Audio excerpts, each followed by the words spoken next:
Salut, moi c'est Adèle. Je suis chargée de communication au siège de l'Apogéi 94, mais j'ai longtemps travaillé comme éducatrice spécialisée avec des enfants autistes. Ce podcast, c'est un peu un retour aux sources pour moi.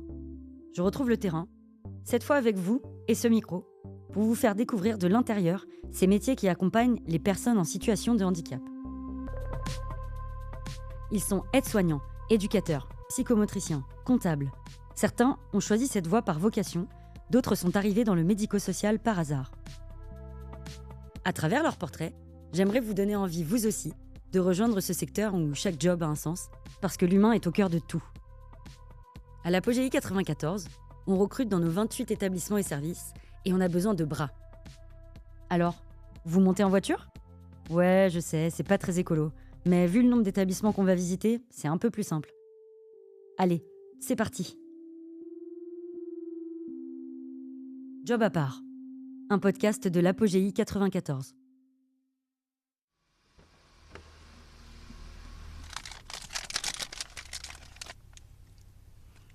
Alors il faut savoir que dans ma voiture, il y a toujours des bonbons à la violette. C'est mon petit péché mignon. On est arrivé là. Aujourd'hui, on part à la rencontre de Suzanne, qui est psychomotricienne à l'Institut médico-éducatif Bel Air.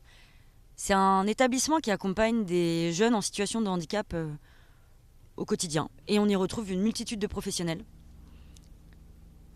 Et c'est un accompagnement qui est tout à fait essentiel dans le développement de l'enfant en situation de handicap. Parce que pour certains, ressentir son corps, le percevoir dans l'espace, gérer ses sensibilités, c'est un peu plus compliqué que pour les autres enfants. On va assister à une séance avec Suzanne et vous allez voir tout ça.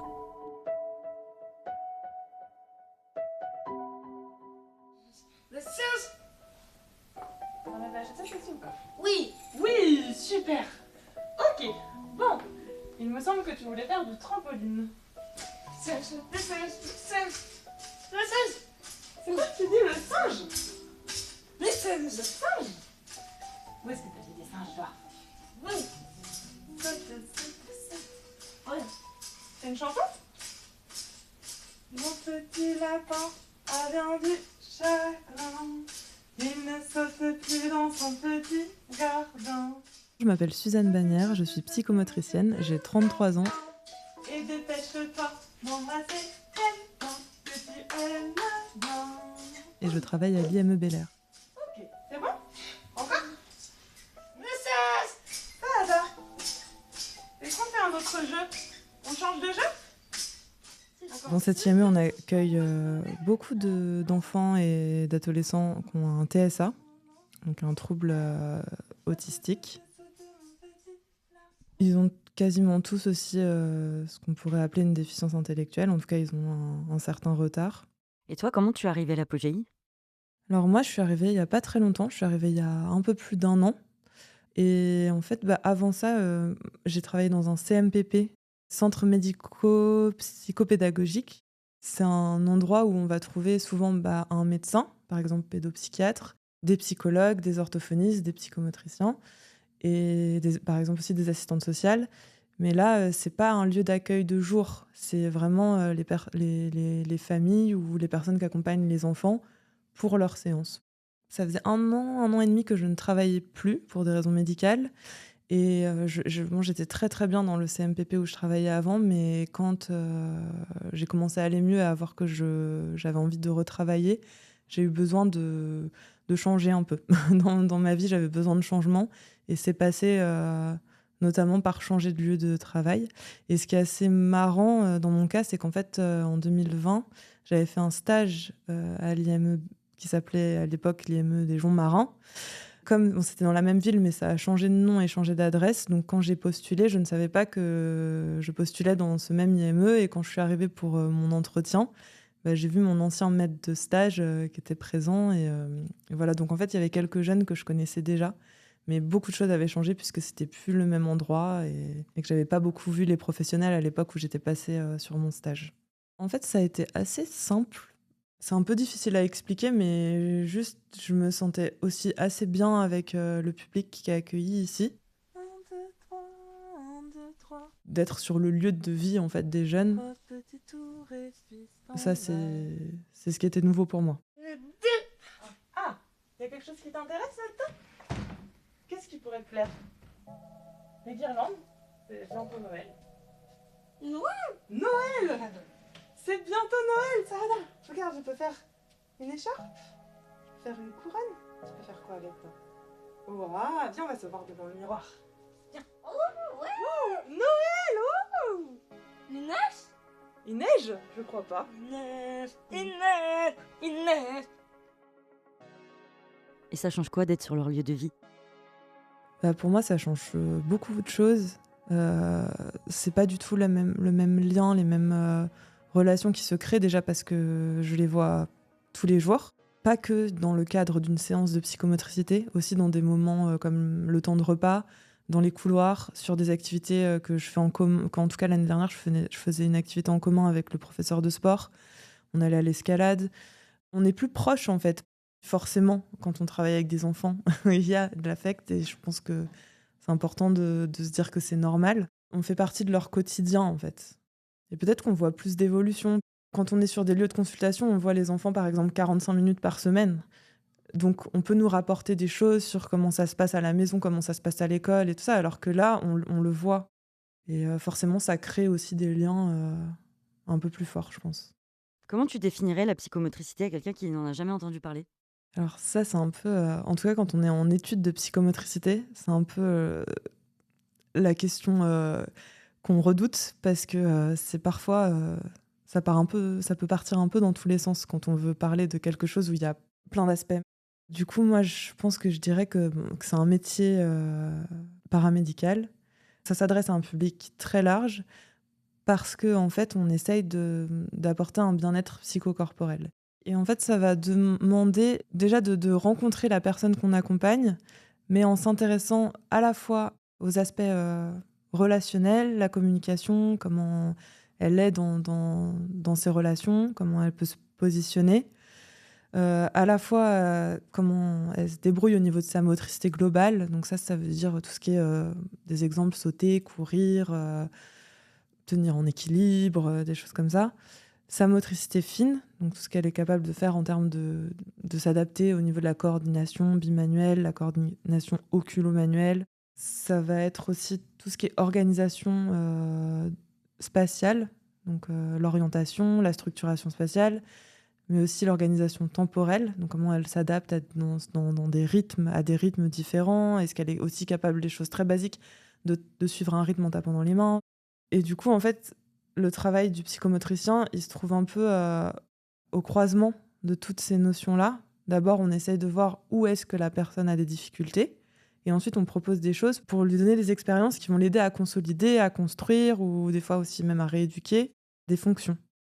Quand on fait des études de psychomotricité, déjà, il y a plusieurs écoles. Donc parfois, il y a plusieurs courants de pensée. En tout cas, il y a des écoles qui mettent en avant certains courants et d'autres courants. Chaque psychomotricien a quand même une base théorique qui est censée être la même. Par contre, au niveau de la pratique, en fonction de avec quel public on travaille, en fonction de ce qui nous parle plus en tant que professionnel et en fonction aussi des centres d'intérêt, alors le métier il peut être assez différent à première vue. Mais normalement, au fond, on travaille, on a les mêmes, la même base théorique, voilà, le même socle. Tu veux la guitare? Le xylophone? Ah, j'ai un xylophone. Ça va, il aime beaucoup la musique. Hop, tu ouvres? Vas-y.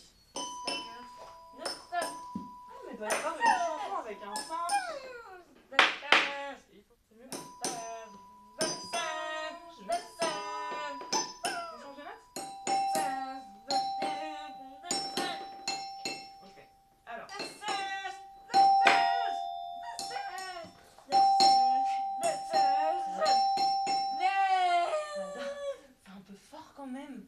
Ça fait pas mal aux oreilles?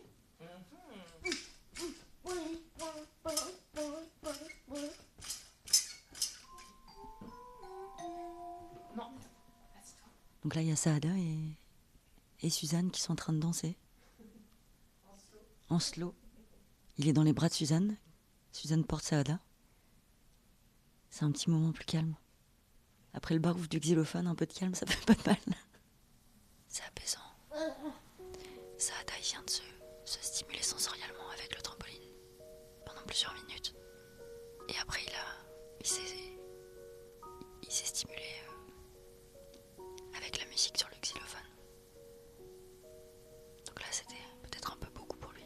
Donc là, ce qu'il recherchait, je pense, un moment un peu plus calme avec Suzanne, histoire de s'apaiser.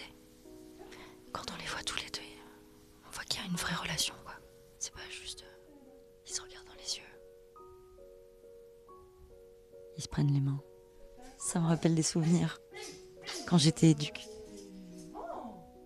Ça l'aide à sentir son propre corps à Saada. Quand Suzanne l'enrobe comme ça avec son corps, ça aide Saada à ressentir toutes les zones de son corps. En général, en fin de séance, des fois, je leur laisse un petit temps, je les préviens 5 minutes en avance que ça va bientôt être la fin. Comme ça, certains, ça les aide un peu, que ce soit plus facile. Et moi, je commence à ranger, ou alors ils m'aident à ranger selon leurs possibilités du moment. Et après, petit à petit, on remet les chaussettes, les chaussures, et je les raccompagne sur leur groupe, avec leur éducateur ou éducatrice. Je fais un petit retour.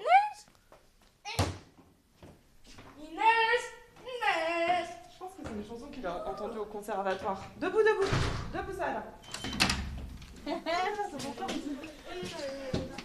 Donc là, on est avec Suzanne qui est en train de faire le point avec les éducatrices spécialisées du groupe de Saada.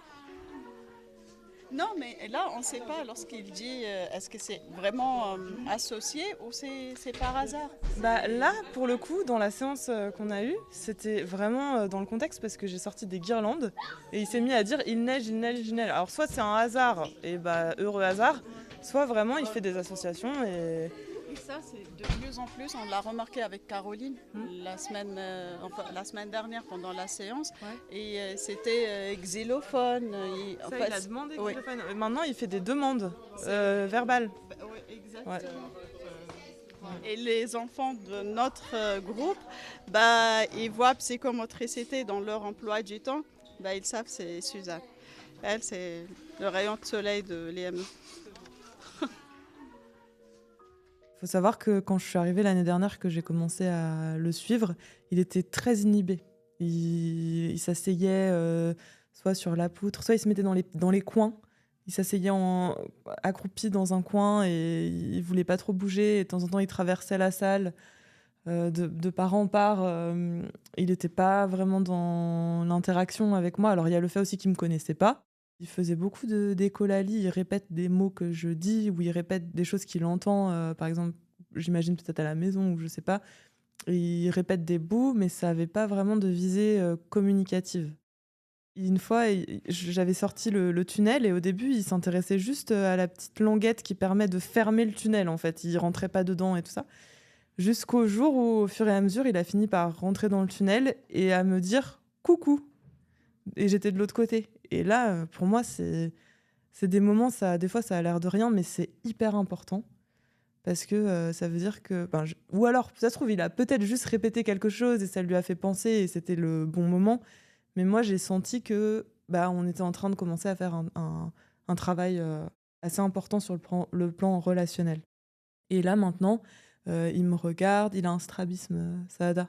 Et pourtant, voilà, je sais que je vois qu'il me regarde, il vient me chercher du regard, il me prend les mains, il me dit pas forcément des choses, c'est peut-être pas ce qu'il veut dire ou des demandes très précises, mais en tout cas, il cherche la relation.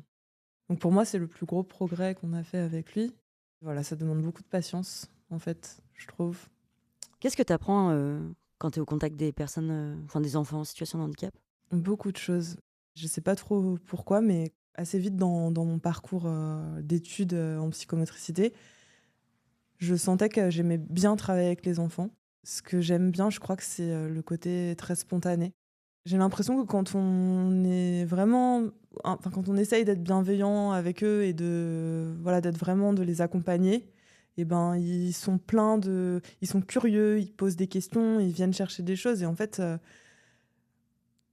Moi, je trouve que c'est aussi pour ça que ce métier il est intéressant, c'est le côté humain, en fait. Et avec les enfants, c'est pas comme dans certains milieux professionnels où on est obligé de masquer des choses et tout ça. Là, non, ils se montrent tels qu'ils sont pour la plupart. Et du coup, je trouve que c'est moins fatigant. J'ai l'impression que moi aussi, je peux venir un peu comme je suis, quoi. Bon, bien sûr, je garde une posture professionnelle et je vais pas... Mais je sais que des fois, je peux rigoler avec eux et qu'ils vont être sensibles à ça. Et j'ai pas trop de problème à ce que ma fonction, elle soit parfois un peu malmenée, justement, par leur façon d'être un peu rentre-dedans et tout ça, parce que je pense que... Enfin, faut qu'il y ait quand même des limites, mais ça permet aussi la qualité du travail qu'on fait après. Donc voilà, c'est ça que j'aime surtout. Et dans ta vie personnelle, est-ce que ça t'ouvre plus l'esprit et t'es plus ouverte sur le monde ? Alors parfois, ça peut arriver qu'au contraire, j'ai l'impression de... Parce que c'est vrai que, voilà, je disais, je peux me montrer telle que je suis, il y a moins de filtres et tout ça. Mais parfois, ça peut être un peu l'inverse. Au contraire, je peux être obligée de vraiment me contenir, de supporter des choses qui sont parfois pas simples. C'est pas forcément extrêmement difficile, mais des fois, voilà, il y a des choses, il y a des moments où il y a des jeunes qui sont violents, qui font des crises, qui...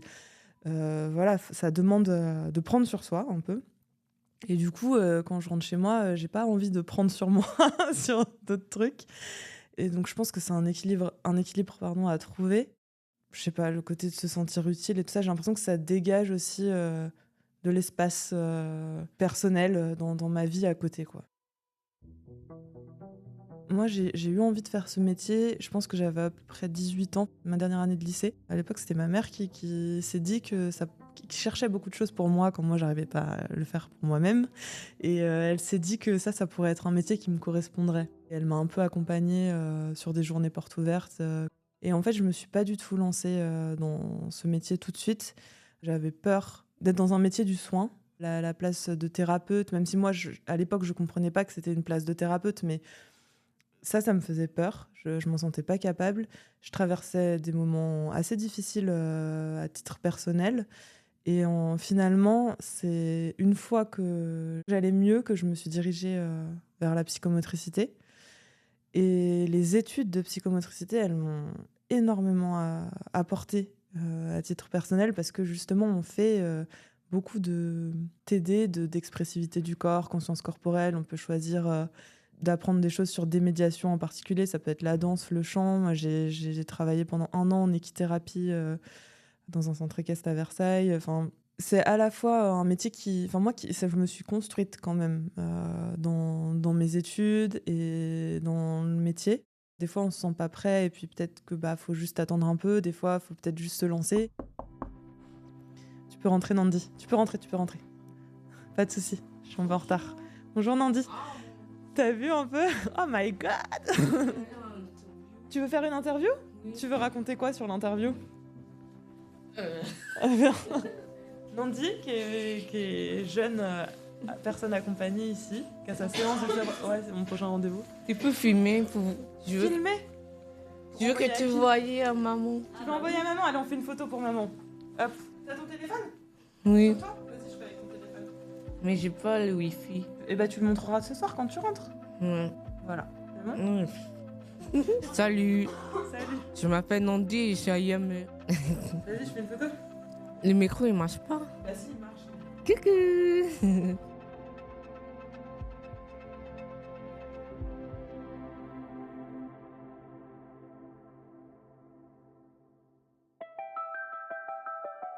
Vous venez d'écouter un épisode de Job à part, un podcast présenté par Adèle Moutot de l'association Apogéi 94. Il a été réalisé par Laura Taouchanov. Si vous avez aimé découvrir ces métiers, n'hésitez pas à nous mettre 5 étoiles ou un commentaire sur votre application de podcast préférée. Ça nous aidera vraiment à valoriser notre travail. Merci et à très vite. Retrouvez toutes nos offres d'emploi sur notre site apogei94.com.